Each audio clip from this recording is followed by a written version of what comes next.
Et voici la seconde partie concernant les différences entre le manga et l'anime. En effet, la première vidéo était assez longue et il a fallu faire des choix en plus de quelques oublis. Et j'avais englobé certaines différences sur la partie de Juniku un peu trop facilement. De plus, c'était l'occasion d'aborder un peu plus en profondeur certaines différences graphiques entre les deux supports. J'avais également envie de clôturer cette vague de vidéos 2023 par celle-ci. J'espère que vous apprécierez. Une différence pas très populaire chez les fans, mais concrètement, dans le manga, il y a seulement 5 Black Phoenix. Ils apparaissent alors lors des Galaxian Wars, et 4 d'entre eux seront vaincus. Le dernier sera vu pour la dernière fois aux côtés d'Ikki. On ignore ce qu'il adviendra de lui d'ailleurs. Dans l'anime, ils sont bien plus nombreux, et on peut voir Seiya en croiser une dizaine par exemple. Là encore, ceux à survivre à cette course ne réapparaîtront plus dans l'intrigue. Dans un sens, l'anime est plus crédible, car le manga semble insinuer que 4 Black Phoenix détenaient 4 morceaux de l'armure du Sagittaire, et les 4 autres étaient détenus par Ikki et le dernier Black Saint, une répartition quelque peu incohérente. Notons qu'un Black Saint se suicide dans l'anime devant Seiya, en se coupant la langue, et la scène est assez explicite. Dans le manga, le suicide est différent, faisant songer au ninja de l'ombre.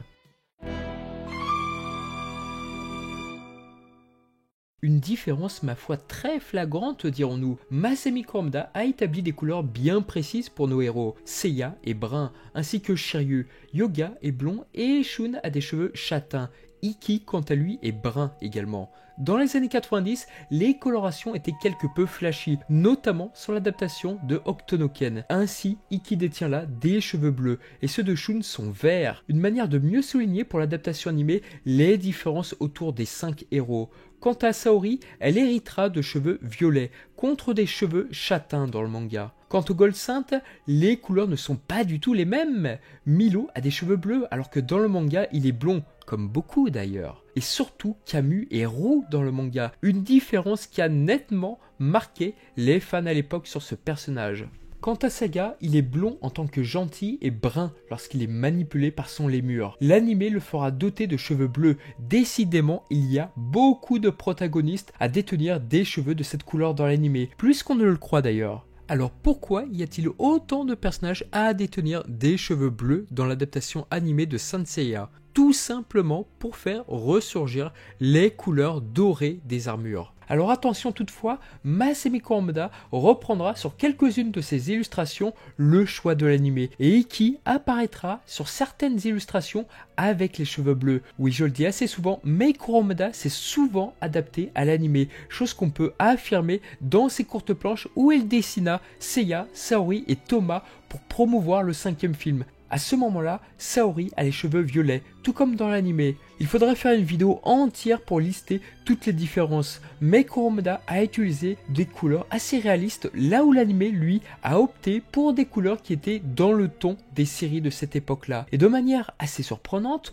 aujourd'hui, ce choix de coloration ne paraît pas tellement vieillot. Sur le manga de Next Dimension, pas d'ambiguïté. Masami Kurumada reprendra ses codes couleurs qui portent un nom sur la gamme Midcloth OCE, soit Original Color Edition.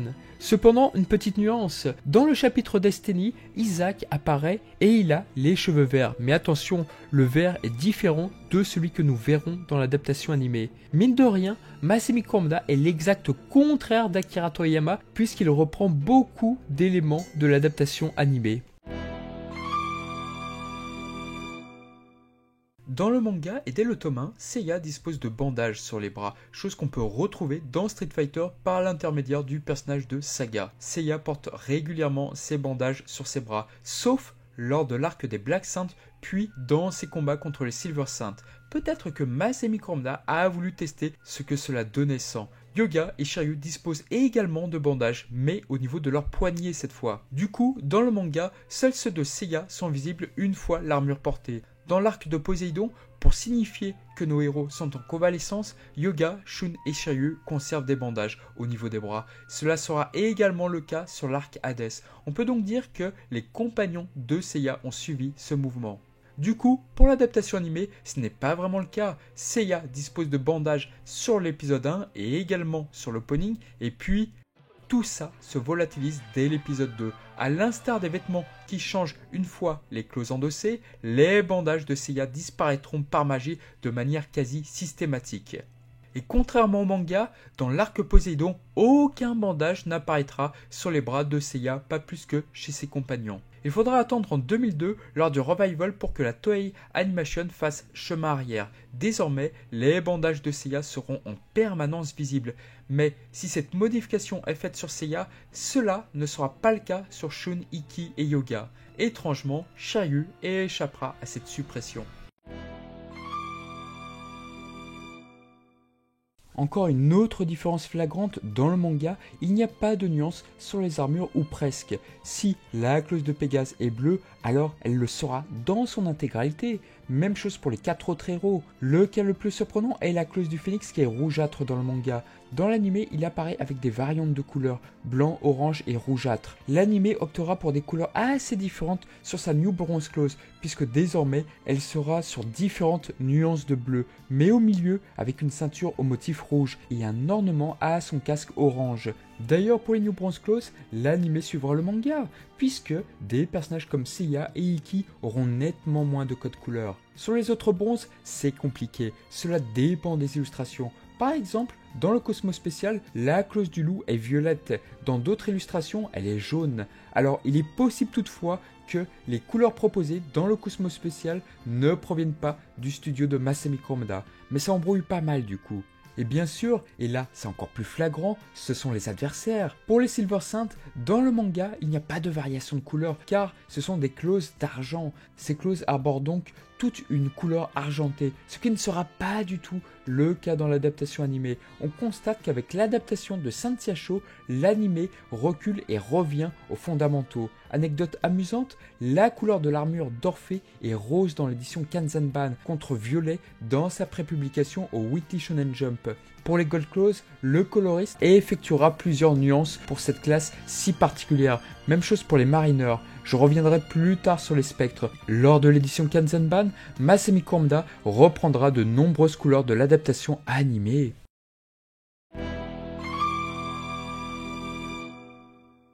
Non, ce n'est pas une différence tirée par les cheveux. Cette différence est constatée uniquement sur le début de la série via les Early Claws. À l'exception de Yoga, nos héros disposent de casques et non de diadèmes, contrairement au manga. Cela donne lieu à des coiffures bien différentes du support d'origine. Mais là où c'est amusant, c'est qu'on a l'impression qu'une fois couverts de leur armure, les héros ont bien plus de cheveux, notamment Ikki et Shun. Après le départ de Shiryu pour réparer sa clause et celle de Pégase, Seiya et Shun sont épiés par un personnage. Tout porte à croire qu'il s'agit de Yoga. Juste avant cela, Seiya se demande si Yoga est bien de leur côté ou bien non. Ce passage n'a pas été adapté dans l'anime. Le Black Swan agresse violemment Shun. Dans le manga, Shun n'est pas en possession de sa clause. Le combat paraît donc bien plus déséquilibré dans le manga que dans l'anime. Mais la différence la plus notable est que le visage de Black Swan est continuellement dissimulé dans le manga. Son visage sera seulement visible lorsqu'il recevra une des pièces de la clause du Sagittaire. Il est possible que Masami Kurumada ait imaginé son visage ainsi que ceux de ses compagnons au tout dernier moment. L'anime, lui, ne dissimulera pas son visage et en fera le parfait sosie de Yoga, ce qui arrangeait sans doute mieux les animateurs. On peut d'ailleurs voir que dans l'épisode où il apparaît, le même plan est utilisé pour Yoga et le Black Swan, avec comme seul changement la coloration. Pratique. Pour inaugurer son arrivée dans la série, Shigehatsu Yamauchi s'écarte considérablement du manga. Et oui, comme vous le savez tous, Ikki endosse furtivement la clause du Sagittaire. L'occasion de se rendre compte que cette version de l'armure ne lui va pas du tout. Ce passage nous offre alors un court combat où Seiya parvient à empêcher Ikki d'endosser la fameuse clause. La scène n'est pas inintéressante car au fond, les motivations d'Ikki lorsqu'il vole la clause du Sagittaire dans le manga ne sont pas vraiment expliquées. Outre le fait que le Black Pegasus est déjà bien différent entre l'anime et le manga, car oui, il est roux dans le manga, à la peau mate dans l'anime, comme déjà évoqué, celui-ci est le sosie parfait de Seiya, et la VF le fera même incarné par Éric Legrand. À la différence près qu'on défend les forces du mal. J'espère que, comme moi, tu seras courageux et loyal au combat. Le déroulement du combat est sensiblement plus long. Il faut dire que dans le manga, c'est tellement expéditif. Seiya se prend l'une des techniques de sa némésis, le tout pour réapparaître derrière lui, sans aucune égratignure, histoire de montrer que la clause de Pégase est bien plus robuste qu'avant. Alors cette scène où Seiya encaisse le coup de son adversaire est également présente dans le manga, mais elle est peut-être plus crédible selon moi puisque, Seiya il a plus du tout la même clause de Pégase. Il est donc normal que sa défense soit renforcée. Commençons d'abord par l'adaptation animée de Saint Seiya. Saga dispose de deux costumes bien distincts dans l'animé. Son casque, quel que soit le costume, est inspiré de Mars, le dieu romain de la guerre. Contrairement au manga, le Pop porte un masque différent de celui des femmes saintes, probablement pour dissimuler au maximum le visage de l'antagoniste principal, déjà bien représenté dans l'opening. Le manga quant à lui opte pour une approche plus classique, le visage du Pop est continuellement ombré, ce qui rend sa bouche visible et enrichit les expressions de ses réactions. L'apparence du Pop avec un plastron rouge dans l'anime gagne en popularité, même si elle élimine l'ambiguïté soulignée dans le manga. En effet, cette tenue de l'anime présente un Pop clairement maléfique. Revenons au début. Dans l'épisode 16, Saga, qui a pris l'identité d'Ares, apparaît pour la première fois. On note quelques erreurs de coloration à ce sujet. Le Pop y apparaît sous deux apparences. D'abord dans une tenue rappelant vaguement le Pop du premier épisode, nous y reviendrons plus tard. Ensuite, par le biais d'un tableau contemplé par Gigas, le chef d'état-major du sanctuaire, apparaît la seconde apparence. Dans sa tenue de Pop, on remarque que ses vêtements diffèrent grandement de ceux du Pop du premier épisode, où il s'agit de Sion. Oui, rappelons que Sion vit beaucoup plus longtemps dans l'anime que dans le manga. Ce choix de l'anime fait alors la distinction entre Sion et Saga en tant que Pop, mais cela ne s'arrête pas là. Lorsque Seiya et ses compagnons combattent les envoyés du sanctuaire, le Pop apparaît avec sa seconde tenue exclusive à l'anime. Pendant la bataille des 12 maisons, l'adaptation à anime trouve une parade intéressante. Chaque fois que le Pop est impliqué dans des interactions importantes, à l'exception de son altercation avec Aeolia, l'adaptation le fait revêtir les vêtements de sa première tenue, que nous appellerons tenue A et tenue B. C'est la tenue A que nous voyons lorsque Saga tourmente les bronzes saintes dans la maison des Gémeaux. On peut noter une différence dans la maison du lion. Dans le manga, Saga y apparaît furtivement se réjouissant de la tournure du combat, alors que dans l'anime, le Pop est absent et n'apparaîtra qu'à travers un flashback de Cassius. Lors de l'épisode 63, Saga dispose encore de la tenue A. Pourquoi ? Eh bien tout simplement parce que le Pop dans le manga apparaît le temps d'une case lorsque les 12 Gold Claws résonnent en même temps. On pourrait penser que la tenue du Pop créée par la Toei Animation n'apparaîtra désormais plus. Eh bien cependant, dès l'épisode 65, on revoit Saga ainsi. De même lorsqu'il présente le Sainte des Poissons. Il faudra attendre la toute fin de l'épisode 70 pour voir apparaître la première tenue. Car il aurait été difficile d'imaginer l'épisode 71 se dérouler avec l'autre accoutrement, surtout dans la scène où Saga pleure. Mais de toute façon, pour les interactions importantes de Saga, visible également dans le manga, la Toei Animation avait choisi du coup la tenue A, donc c'est raccord. Et sur la tenue A, si on la compare avec celle du manga, on se rend compte que ce ne sont pas les mêmes vêtements, ni les mêmes motifs, c'est très flagrant sur ces comparaisons d'images. Enfin, le manga lui aussi opte pour des changements. Lors des premiers volumes, le Pop est doté d'une toge blanche, comme lors de la première apparition de Saga dans le premier chapitre, et bien plus tard lorsque Saga convoque Milo et Aeolia. Lors du combat d'Aeolia au Japon, le manga nous montre Saga et son serviteur. Là encore, ils portent la même tenue. Puis, nous avons un flashback où le Pop tente d'assassiner Saori bébé. Et la toge est noire cette fois-ci. Il semblerait que ce soit un effet de style de Masami Kurumada pour indiquer que les méfaits de Saga se font avec cette toge noire. Ces vêtements seront souvent associés au Saga maléfique. Cela a du sens car le Saga maléfique ressurgit lors des Galaxian Wars, expliquant pourquoi Saga conserve ses vêtements tout au long des 12 maisons. Il va y avoir un choix inattendu lors du tome 13. Sion y apparaît dans le flashback et dispose alors de la même toge noire que portera en permanence Saga lorsqu'il sera 100% maléfique. De plus, la scène nous montre comment justement Saga vole ses vêtements. Il est possible que ces vêtements aient davantage plu à Masami Kurumada que les premiers. Et d'ailleurs, c'est cette tenue qui sera retenue pour le pop de Next Dimension. Pour conclure sur ces couleurs, l'adaptation animée fait un choix esthétique pour différencier Sion et Saga.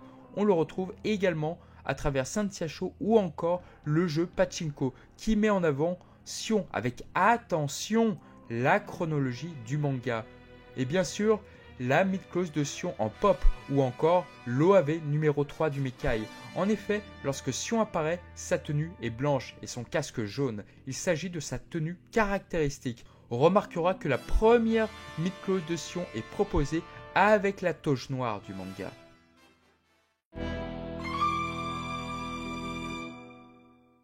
Une des grandes différences sur Saori entre le manga et l'anime est que cette dernière est consciente dans le manga d'être Athéna depuis le tout début de l'intrigue. Dans l'anime, Tatsumi lui apprend la vérité et c'est l'occasion de voir pour la première fois le Gold Saint Aiolus rencontrer son grand-père. Après la victoire contre Algol, Shiryu rentre en Chine, ce qui sera le cas également dans l'anime. En revanche, Yoga lui aussi rentre à son lieu d'entraînement. Shun est le seul à rester au Japon. Yoga y verra donc un avertissement de la part d'un mystérieux Gold Saint, chose qui sera absent dans l'anime. Et lorsqu'Ayolia a pris l'avantage sur Seiya, Shun et Yoga apparaissent. Nous avons le droit sur ce petit échange à un débat autour de la nature du véritable grand pop. Dans le manga, seul Saori portera secours à Seiya. Yoga et Shun disparaissent aussi vite qu'ils sont arrivés du champ de bataille. Enfin, lors du départ pour la Grèce, Shiryu est revenu au Japon. Il réapparaît avec Yoga simultanément devant Seiya et Saori. L'anime lui prend la décision de faire réapparaître Shiryu une fois que Seiya, Shun et Yoga seront arrivés en Grèce. Lorsque Masami Kurumada crée les 12 maisons du Zodiaque, n'allons pas par quatre chemins, les temples ressemblent à des ruines et certaines maisons paraissent bien trop petites par rapport à l'intérieur. Incohérence largement visible dans la maison du taureau. Tadao Kubota et son équipe modifieront totalement le visuel des 12 maisons en y faisant des recherches assez poussées. Les temples y sont nettement plus imposants et possèdent des identités qui leur sont propres, une caractéristique auquel l'auteur n'avait guère songé à l'époque. Et contre toute attente, lors du revival en 2002, fait apparaître des temples en ruine, les rapprochant davantage à celles du manga que ceux de la première série. En réalité, Toei Animation a mixé le design du manga avec celle de la série TV, mais le résultat n'est pas vraiment au rendez-vous. Peut-être est-ce dû à un problème de budget? Rappelons que les décors en CGI, qui à présent ont réellement vieilli, seront abandonnés pour l'adaptation du Mekai. La Maison des Gémeaux semble être un mixte entre le manga et la première série par exemple. Celle du Cancer optera pour un tout nouveau design quant à elle. La Maison de la Vierge échappera quelque peu à ce lifting et reprendra partiellement son design de la première série. On peut souligner que dans Next Dimension, Masami Kurumada va faire un choix que je ne comprends toujours pas. C'est-à-dire qu'il va changer la structure des maisons via la carte du sanctuaire visible au début de chaque tome. Mais lorsque les maisons seront visibles, l'auteur reprendra alors le design de son manga initial. Peut-être est-ce un oubli ? Si vous avez des pistes, des théories, je suis preneur. Notons que dans Lost Canvas, le visuel reprend naturellement les temples de Masami Kurumada. Pour l'anecdote, les maisons du sanctuaire telles qu'elles apparaissent dans le manga seront visibles dans le premier jeu vidéo de la licence Sanseiya Ugon Densetsu, traduit en France La Légende d'Or. C'est également avec ce jeu qu'on pouvait y voir les grottes du mont Fuji absentes dans l'anime. Lorsque nos bronzes arrivent devant la maison du bélier, l'adaptation prend quelques libertés, puisque Mu fait alors semblant de vouloir affronter nos jeunes héros. Shiryu, qui a un lien assez fort avec le réparateur d'armure, combat furtivement le saint du bélier. C'est aussi l'occasion en interne d'y voir une conversation entre Kaneto Shiozawa et Hirotaka Suzuki, qui étaient très amis dans la vraie vie. Sur ce court passage, Shiryu est quelque peu ridiculisé et son bouclier tombe en pièces, le tout pour induire au spectateur que malgré les apparences, les clauses de nos héros sont bien abîmées. Notons que c'est la seule fois où on pourra voir Mu doté de son casque, ce qui ne sera jamais le cas dans le manga, sauf bien sûr dans les pages des schémas d'armure. Le sacrifice de notre colosse au grand cœur est différent. l'adaptation animée optera pour un acte héroïque assez classique. Cassius utilise son corps comme bouclier. Soulignons que Cassius y fait une vaillante résistance. De même, le géant barre la route à Shiryu et Shun. Dans le manga, ce passage était suggéré car le disciple faisait bien barrage, mais on ignorait comment il avait fait pour les arrêter. Ici, on a la réponse et ce combat paraît quelque peu surprenant, même si on peut penser que le colosse a fait quelques progrès depuis l'épisode 1. On peut même le voir doté d'un petit Cosmo face à Aeolia, une manière de glorifier son acte. Dans le manga, le déroulé est bien plus réaliste et Cassius se mutile lui-même devant Aeolia, ce qui donne une drôle d'impression après avoir connu la version animée. Dans le récit de Masami Kurumada, le combat est très expéditif. Milo envoie par terre Seiya et Shiryu, et Yoga arrive dans la foulée derrière. On se dit que Yoga a fait vite pour les rattraper. L'anime lui permet à Shiryu et Seiya de faire face au sein du Scorpion. Ce combat prend alors une autre dimension quand on sait que Milo est incarné par le redoutable Shuichi Ikeda, qui n'est autre que la voix de Char dans Gundam, l'ennemi juré d'Amuro, qui lui est incarné par Toru Furuya. Et comme dans Gundam, le personnage de Shuichi Ikeda est un personnage fortement expérimenté par rapport à celui de Toru Furuya. Cet épisode est dirigé simultanément par Shingo Araki et Eisaku Inoue, et les effets spéciaux sont vraiment excellents, notamment lors de la comète de Pégase.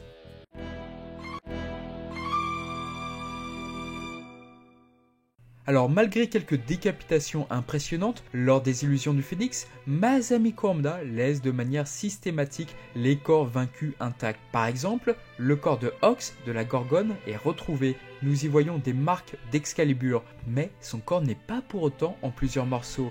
L'anime lui ne reprendra pas cela, tout du moins sur la série d'origine. En effet, Capella verra ses deux mains sectionnées par ses propres disques, là où dans le manga, certes l'illusion est violente, mais le corps du personnage n'est nullement charcuté. Et enfin, la main de Shura. C'est là une différence assez populaire, une différence créée par le réalisateur Masao Ito. Il faut dire que dans le manga, on ne comprend pas très bien comment Shiryu est parvenu à surprendre si facilement Shura. Cela dit, oui, Shiryu tranche le bras d'une clause assez facilement, mais bon, Seiya avait tranché la corne du taureau, donc pourquoi pas après tout ?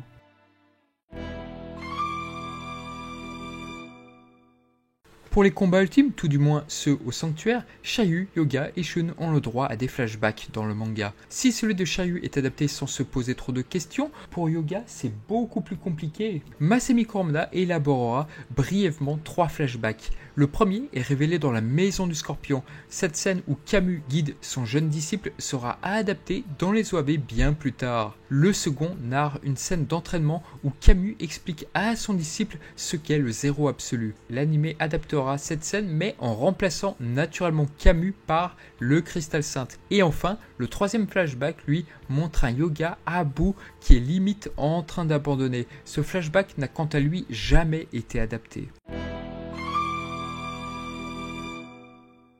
Masami Kurumada fait briser les clauses de ses héros sur la toute fin de la bataille du sanctuaire, mais il prend soin de laisser de manière quasi systématique les protège-genoux et la ceinture. Cette idée ne date cependant pas du sanctuaire, c'était déjà le cas lors du combat entre Seiya et Shiryu lors des Galaxian Wars par exemple. Dans l'anime, c'est différent. Lorsque Ikki perd sa clause, il la perd dans son intégralité. Il en sera de même pour Shiryu et Shun. Pourquoi cette différence ? Peut-être parce que les armures de nos héros sont bien plus imposantes, notamment au niveau des jambières. Quoi qu'il en soit, ce choix esthétique fait alors apparaître les vêtements civils de nos héros lors de la toute fin, donnant cette impression qu'ils ont tout perdu. Et seul Yoga conservera ses jambières suite à son combat glacial contre Camus. Peut-être parce que ses jambières étaient détériorées. Il sera donc le seul dont on ne verra pas ses vêtements civils sur la toute fin de la bataille. On peut d'ailleurs se rendre compte que le second film reprendra le choix de la série TV. Bon, il faut dire qu'il avait été conçu pendant cette bataille, donc c'est assez logique. Mais en effet, dans ce film, nos héros perdront donc l'intégralité de leur clause, à l'exception ici de Shiryu. Oui, il faut toujours un vilain petit canard. A contrario, les films suivants s'aligneront sur le manga, sans doute parce que les armures sont moins couvrantes en plus d'être celles du manga justement. Petite différence toutefois, les protège-poignets ne seront pas détruites, sauf pour Shiryu. Il est énervant lui. puisqu'on parle des vêtements civils de nos héros de l'adaptation animée, il faut rappeler que dans le manga, l'auteur ne triche pas sur les 7 premiers tomes. Ils ont les mêmes vêtements avec ou sans armure. Si Seiya apparaît torse nu face à Misty, aucun vêtement n'apparaîtra par magie une fois qu'il aura récupéré le haut de son armure grâce à Kiki. Puis arrive le tome 8 qui marque le début des 12 maisons et l'auteur reprend partiellement le concept de l'animé. Désormais, les vêtements en dessous des armures seront systématiquement blancs. Cela se vérifie plus tard, par exemple, lorsque Seiya et les siens sont devant Thétis. Une fois qu'ils enfilent les New Clothes, et hop là, Kurumada change alors de couleur les vêtements de nos héros. Alors vous l'ignorez peut-être, mais chaque chapitre de Saint Seiya dans l'édition reliée correspond à 3 chapitres de la revue Weekly Shonen Jump. Il y a donc 2 types de numérotation de chapitres, ceux du sommaire des tomes reliés et ceux des chapitres publiés dans la revue hebdo. Le chapitre 43 dont il est question contient les chapitres 104, 105 et 106. Les chapitres 104 et 105 seront adaptés à travers les épisodes 71 et 72. Mais pas le chapitre 106 qui fut publié le 19 janvier 1988. Pourquoi ? Ma théorie, c'est qu'à ce moment-là, la Toei était alors déjà en train de produire l'épisode 72. Cette différence marque donc l'absence des retrouvailles d'Ikki avec ses frères d'armes. Avant cela, on peut souligner un dialogue entre lui et Shaka qui a été retiré. Le symbole de la Vierge revient en effet sur le caractère bon et juste du grand pop. Du coup, l'adaptation animée ne développera guère son ascension lorsqu'il croise en effet Shiryu, Yoga et Shun, ce qui nous prive d'un passage assez important où Shiryu revient sur Terre avec la clause du Capricorne, chose qui sera visible bien plus tard à travers l'épisode 78. Au lieu de cela, nous avons le droit à quelques flashbacks et un Ikki en larmes, chose assez rare pour être soulignée. Quoi qu'il en soit, la scène dans le manga permet de comprendre que les frères d'armes de Seiya ne sont pas tout à fait morts, ce qui annule un certain effet dramatique. Une autre théorie envisageable, si la Toei n'a pas adapté ce passage, c'est peut-être parce qu'il voulait accentuer l'effet dramatique des présumés morts de Yoga, Shun et Shiryu, en plus de donner un rôle inédit et décisif à Saori qui semble alors les ressusciter dans l'épisode 73. Rappelons que c'est l'une des rares fois où Ikki et Shiryu ont un dialogue dans le manga. Notons que le dialogue d'Ikki et de Yoga revient sur leur grande rivalité qui fut développée tout au début du manga. Quant à Shun, la scène, la manière dont elle est dessinée, le film 4 semble s'en être inspiré puisque nous voyons un Ikki tournant le dos à son frère qui lui est à bout de souffle. Par contre, oui, les dialogues sont très différents.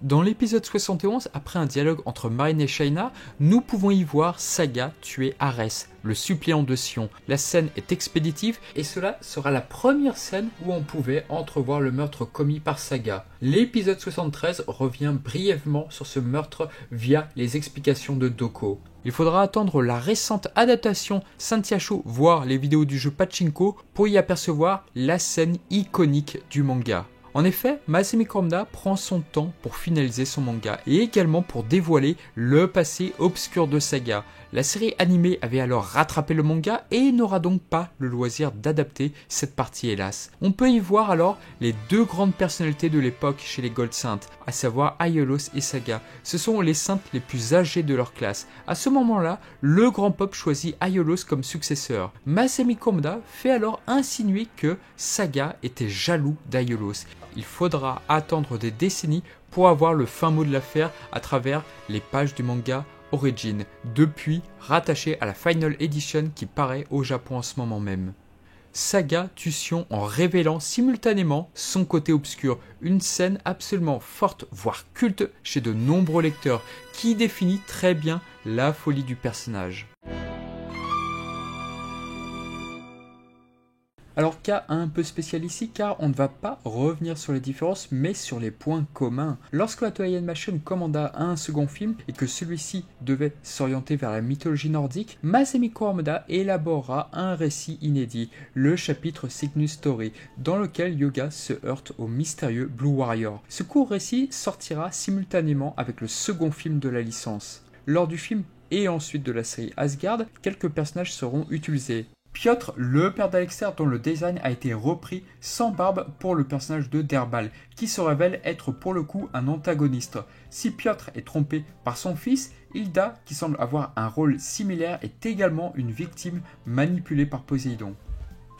Quant à Natasha, son design sera plus ou moins repris dans le second film, sur le personnage de Freya. En revanche, dans la série animée, le staff s'en éloignera considérablement. Pour Alexer, ses ambitions démesurées feront écho à Loki du second film et bien plus tard à Alberic, mais sur le plan visuel, son design sera repris pour le personnage de Frey. Bien sûr, il existe de nombreux points communs entre le film et la série TV Asgard. Lung n'est pas sans rappeler de par sa taille et son armement Thor, de même que l'armure de ce dernier fait largement écho à celle de Midgard, vu que tous les deux font référence au serpent Jormungand. Le design d'Aegon fut utilisé sur le personnage de Midgard avant qu'un remaniement ne se fasse autour du scénario. La fourrure d'Url se retrouvera sur Fenrir, et une épée portant le même nom que la sienne sera utilisée par le fourbe Alberic. On notera que dans tous les cas, Yoga sera attaqué par de mystérieux inconnus. Cela devait être le pitch de départ, je pense, pour Masami Kurumada et le staff. En tout cas, le second épisode de la série Asgard fait quelque peu référence à cette idée-là d'ailleurs.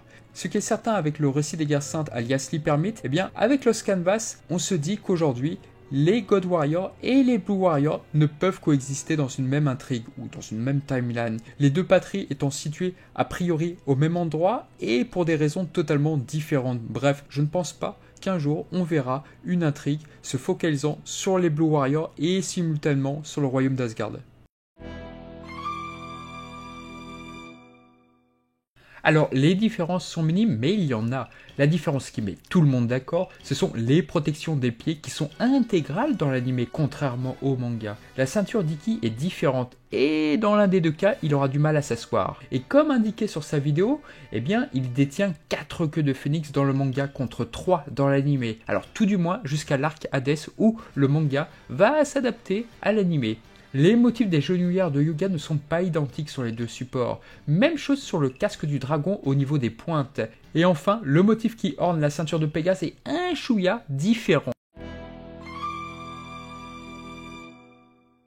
La différence de lieu pour se rendre au royaume des mers entraîne également d'autres différences. En effet, Masami Kurumada fait rassembler ses 4 héros à Lushan, alors que dans l'anime, c'est Seiya et Shun qui s'y rendent en passant par un passage secret révélé par Hilda et Freya. Ce qui fait que Yoga puis Shiryu arrivent peu après. La découverte du royaume se fait uniquement par le premier duo. Petite théorie de ma part, mais je pense que Masami Kurumada s'est quelque peu inspiré de l'épisode 100 pour introduire Seiya et Shun en enfer à travers le volume 24. Quoi qu'il en soit, Yoga, le troisième saint, a emprunté le passage secret. Quant à Shiryu, l'anime lui offre alors une scène où il apparaît aux côtés de son maître, puis de Shunrai. C'est le malicieux Kiki qui lui divulgue l'accès au royaume de Poséidon. Shiryu fait duo avec Kiki, tous deux croiseront Thétis, mais le facétieux Kiki décidera de s'en occuper seul. Il faut se rappeler que dans le manga, après que Thétis ait expliqué comment sauver Athéna, les 4 héros partent aussitôt vers les piliers, laissant ainsi seuls Kiki et Thétis. Ceci engendre aussi une autre différence, le lieu. Kiki et Thétis se font face devant le palais de l'empereur, alors que l'anime lui optera pour un lieu tout à fait différent. Quant à Yoga, il est étonnamment présent lorsque Seiya est sur le point d'en finir avec Bayan. En effet, l'anime profite de la montée en puissance du cosmo de Seiya pour donner à Yoga et Shiryu un point de repère. C'est donc Seiya qui explique à Yoga et Shiryu le déroulement pour sauver Athéna. Le manga est assez linéaire dans son déroulement. Seiya croise la route de Bayan et dès que le combat se termine, nous pouvons voir Shun rencontrer Yo, etc. L'adaptation animée fera le choix étonnant d'accélérer la cadence. Ainsi, Yo apparaît dans l'intrigue en plein combat Seiya vs Bayan. Et il en sera de même pour Krishna, une manière de donner un avant-goût au combat suivant. Un déroulement similaire avait été perçu sur l'arc Asgard lorsqu'Aegon apparaissait devant Yoga pendant que Shiryu faisait toujours face quant à lui à Fenrir. Déjà pour Poséidon, on notera que l'anime changera sur quelques plans les positions des épaulettes de l'empereur. Cette position fait référence à la forme objet de la scale du dieu. Une modification étrange car le chapitre 113 ne faisait pourtant aucune ambiguïté sur la forme des épaulettes lorsque l'empereur est pour la première fois évoqué par Thétis au riche héritier Julian Solo. Quant à Sorrento, la modification concerne l'état de sa scale après son combat face à Shun. La scale y apparaît alors endommagée lorsque le personnage refait surface devant Kanon et Ikki. Alors la modification peut être due au fait que jusqu'à présent, la Nebula Storm n'a jamais dans le manga ou dans l'anime égratigné la moindre armure. Oui bon ok, il y a des fissures, pardon, ma théorie marche pas. Un peu plus tard, lorsque Seiya endosse la clause du Sagittaire, celui-ci tente à plusieurs reprises de vaincre l'empereur à travers le Suiseiken, mais en vain. Ce court combat rappellera bien sûr celui du troisième film où le résultat était très similaire face à Abel. Parlons maintenant de ce qui n'a pas été adapté sur ces deux personnages. Plus loin, dans la bataille, Seiya prend la défense de Saori et est sur le point de décocher une nouvelle flèche sur le dieu des océans. Saori l'en dissuade et fait part d'une information assez importante quant à la nature de sa réincarnation. Saori est née Athéna sur Terre, alors que Poséidon, lui, emprunte le corps du jeune Julian Solo. Ce dialogue sera hélas supprimé dans l'adaptation animée, et Seiya voit par la suite l'âme de Poséidon s'échapper du corps de Julian Solo. Cette narration rappelle beaucoup le lémur qui s'échappait du corps de Saga dans le manga. Et enfin, dans une fin non adaptée dans l'anime, Sorrento voyage avec Julian Solo afin d'apporter du soutien aux enfants qui ont perdu leurs parents dans ces catastrophes. Une amitié, un espoir renaît par le biais de ce court dialogue entre les deux hommes. On ne le dira jamais assez, l'épisode 114 adapte de nombreux chapitres du manga. Il englobe à lui seul les chapitres 154 à 157, et donc il a fallu faire des choix. L'épisode réalisé par Kazuhito Kikuchi éludera de nombreux éléments, notamment lorsque Seiya et Yoga tentent à leur tour de détruire le pilier de Poséidon avec les armes de la balance. Ceci sera suggéré dans l'adaptation animée. C'est notamment la seule fois où l'arme Triple Rod apparaîtra dans le manga, le temps d'une case sur Seiya. Dans le dernier épisode de la bataille d'Asgard, on peut y voir Sorrento avec son empereur, rapportant le corps d'Athéna. Cela s'arrête là. Dans le manga, Saori est escorté par Sorrento, peu après son duel face à Aldébaran. Le marineur est alors intrigué par la jeune déesse. Cette scène sera importante, car lorsqu'Athéna chantera, Sorrento sera une nouvelle fois intrigué par la déesse. Ce sont au fond de petits indices laissés par l'auteur concernant le possible changement de camp de Sorrento.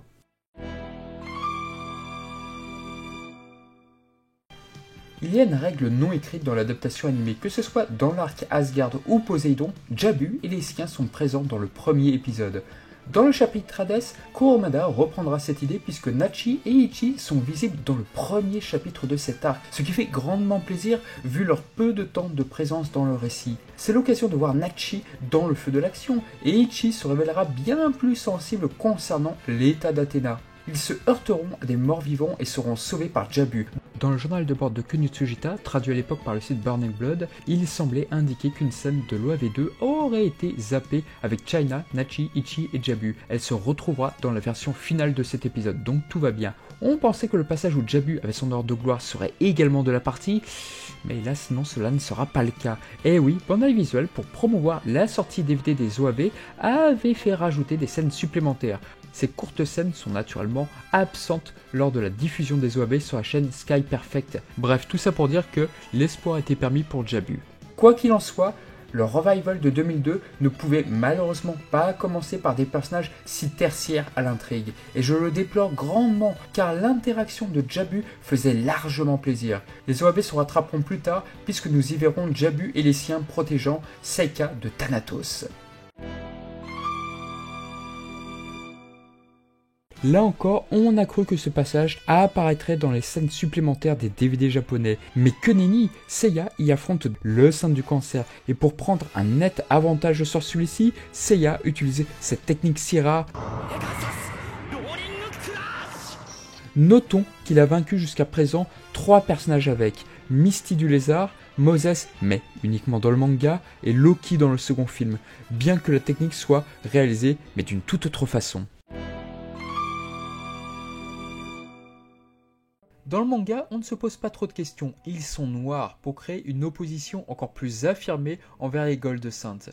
Kunio Tsujita, qui supervisa les couleurs depuis la première adaptation animée, verra les choses autrement, car il craignait, à juste titre, les faire ressembler aux Black Saints. Et contre toute attente, Mew du papillon ne sera pas vêtu d'un surplice noir, mais orangé. Pareil pour Gigante du Cyclope, le leader des spectres infiltrant le sanctuaire. Son surplice sera rouge vif, faisant naturellement écho à la violence du personnage. Pour les autres personnages, les spectres détiendront des nuances de violet. Ces choix seront très vite acceptés par les fans. Sur le surplice de Sion, il semblerait que Kunio Tsujita se soit inspiré d'une coloration issue du Teizen. Cela dit, on ignore si le studio de Masami Kurumada avait été consulté pour ces différents choix. Ce qui est très fort avec ces changements, c'est que lors de l'édition Kanzenban du manga Saint Seiya, dans ses quelques schémas d'armure, Masami Kurumada reprendra les codes couleurs de l'adaptation animée et non de son manga. Avant cela, et sur quelques chapitres en couleur, on pouvait y voir des couleurs sombres avec 2-3 nuances de rouge. Kunio Tsujita continuera l'aventure, même s'il ne participera pas à la première partie du Mekai en raison de son implication sur le film de Rao. Mais toujours est-il que sur cette partie-là, les colorations des spectres à apparaître seront bien moins surprenants que ceux pour Mew ou Gigante. Bon alors on va faire vite parce que là ce sont de petits changements. Aldébaran dans la mythologie est supposé s'unir avec Europe, une princesse phénicienne. Dans les OAV, Aldébaran fait la connaissance d'une jeune fille qui porte ce nom, faisant écho à son union dans la mythologie. Le personnage du Saint du Taureau étant un clin d'œil assez évident à Rao, l'adaptation va reprendre cet effet si particulier de l'anime Octonoken pour tuer Niobe, c'est-à-dire que on voit le corps de Niobe se détruire via des ombres chinoises.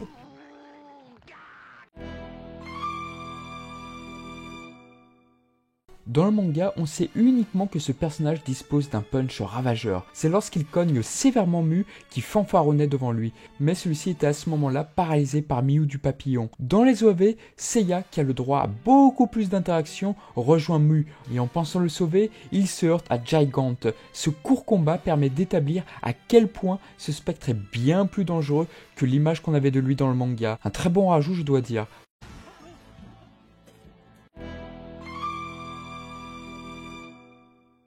Alors que dans le manga, seuls Seiya et Shiryu sont invités à rebrousser chemin, l'adaptation animée va opter pour toute autre chose. Yoga et Shun sont interceptés par Shaina, Jabu, Nachi et Ichi.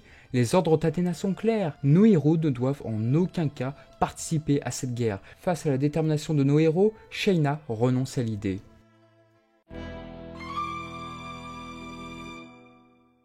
Il y a eu quelques petits changements sur la relation de ces deux personnages. Déjà, lorsque Pandore corrige le juge, Zelos rigole de la situation, mais de manière assez modérée dans le manga. L'adaptation des OAV accentuera la jubilation de Zelos par le rire croustillant de Bin Shimada.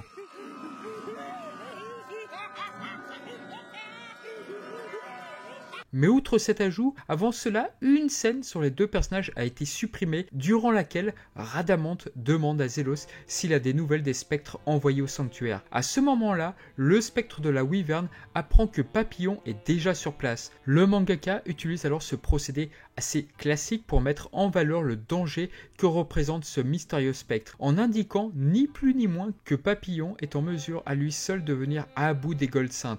Quoi qu'on puisse penser de cette phrase, il est sans conteste possible le spectre le plus dangereux à avoir été envoyé au sanctuaire. La scène a peut-être été retirée en raison de son combat face à Mew qui est bien moins disputé que dans le manga.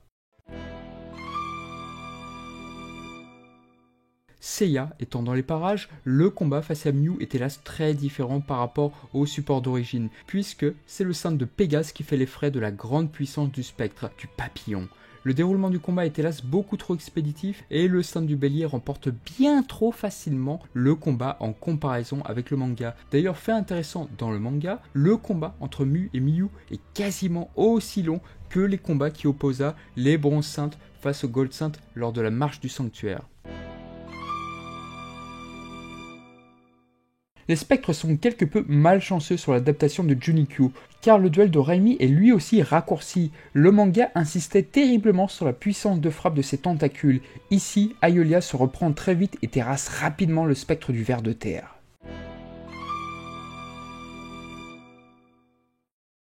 Trois corps sont retrouvés peu avant la Maison du Lion. Ces spectres ont été tués par Saga, Shura et Camus. Dans le manga, c'est Mu qui découvre les corps. Dans l'anime, ce sont nos 4 héros.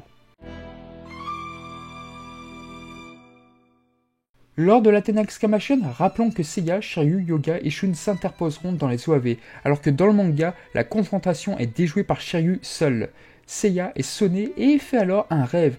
Nous pouvons y voir pour la première fois dans le cadre de l'animation la God Clause de Pégase. Et déjà à cette époque-là, le staff avait en tête de reprendre les couleurs des clauses de bronze. On va en reparler après. Chose étonnante, l'adaptation fait détériorer les Gold Claws de la constellation du Lion et du Scorpion. Idée intéressante car c'est toujours frustrant de voir des personnages intacts périr par un adversaire, chose qu'on ne retrouve pas dans le manga. En revanche, lorsque le chapitre du Mekai N est adapté, les 3 Gold Sands qui reviennent, eh bien ces détériorations sont volatilisées. Car si on réfléchit bien, ça aurait été étrange de voir les 12 Gold portant une attaque sur le mur des lamentations avec 3 d'entre eux mal en point. Comme indiqué sur la vidéo des épisodes marquants, la mort de Zelos y est différente car Rhadamante est témoin de sa mort et comprend qu'il est anormal que le spectre de la grenouille périsse si facilement. Cette mort sert de signal d'alarme aux juges qui voient en Seiya et les siens une menace potentielle. Dans le manga, il faudra attendre un petit moment pour voir le visage des 3 lieutenants. Dans l'anime, dès que Shiryu fait sa première contre-attaque, les visages des 3 assaillants sont alors dévoilés. L'adaptation animée fera le choix de colorer nos héros avec les couleurs de leur armure de bronze respective, ce qui est un choix logique vu qu'il s'agit d'une évolution. Là où dans le manga, ces Gold Claws semblent être dorés, si on en croit la couverture du tome 28, ainsi que quelques illustrations. J'en profite pour glisser une petite différence, mais Seiya tue Thanatos par un coup en l'air, alors que dans l'anime, c'est le Pegasus Ryuseiken qui a raison du dieu.